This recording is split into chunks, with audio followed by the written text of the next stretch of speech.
আসসালামু আলাইকুম রহমতুল্লাহি ওবরাকাতুহ। নাহমাদুহু ওয়া নুসাল্লি আলা রাসূলিহিল কারীম, আম্মা বাদ।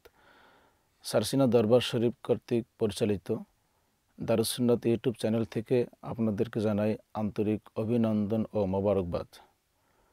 তো দর্শক মণ্ডলী, আপনাদের সম্মুখে আজকে একটি গুরুত্বপূর্ণ বিষয়ে আলোচনা করতে চাই। সেটি হলো যে আমাদের দেশে অনেক মানুষ রয়েছে যে যাদের উপরে কোরবানি ওয়াজিব হয়েছে, কিন্তু কোরবানির সময় কোরবানি না দিয়ে তারা আকিকা দিতে চায়।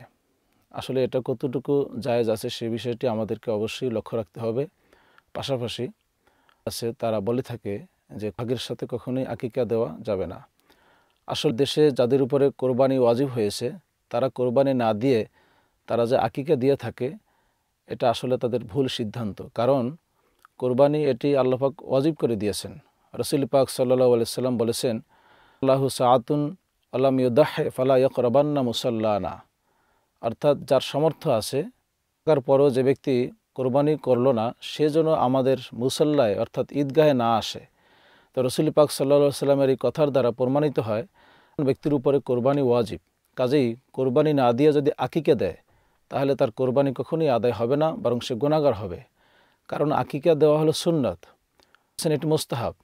সুতরাং ওয়াজিবকে বাদ দিয়ে যদি কেউ সুন্নাত বা মুস্তাহাব আদায় করতে যায় তাহলে তার ওয়াজিবের ঘাটতি কখনোই পূরণ হবে না। সুতরাং যদি কোরবানি ওয়াজিব হয়ে থাকে অবশ্যই তাকে কোরবানি দিতে হবে। আর যদি এর পাশাপাশি সে আকিকাও দেয় সেটাও দিতে পারবে, তবে অবশ্যই তাকে একটি নামে কোরবানি অবশ্যই তাকে প্রদান করতে হবে। আরেকটি বিষয় হলো এই যে আমাদের দেশে অনেকে বলে থাকে ভাগের সাথে আকিকা দেওয়া এটা জায়েজ হবে না। আসলে যারা এই কথাবার্তা বলে তারা সম্পূর্ণ ভুল একটি তথ্য আমাদের সমাজে একটি ভুল মেসেজ ছড়িয়ে দেয়। কারণ আকিকা এটাও হচ্ছে এক প্রকার কোরবানি। পবিত্র কোরআনে কোরবানিকে নুসুক বলা হয়েছে, হাদিসেও নুসুক বলা হয়েছে। তেমনিভাবে আকিকা এটাকেও হাদিসের ভাষায় নুসুক বলা হয়েছে। তো নুসুক মানে হলো কোরবানি, আকিকাও হচ্ছে এক প্রকার কোরবানি। কাজেই আকিকা যেহেতু কোরবানি, তাই কোরবানির ভাগের সাথে আকিকা এটি থাকতে পারে।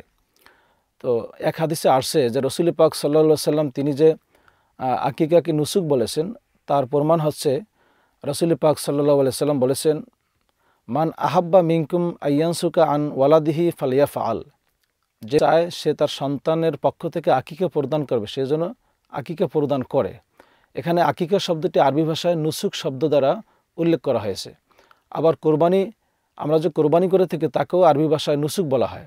কাজেই আকিকা এক প্রকার কোরবানি। এক একটা গরু বা এক একটা মহিষ সাত ভাগের মধ্যে নির্ধারণ করা যাবে।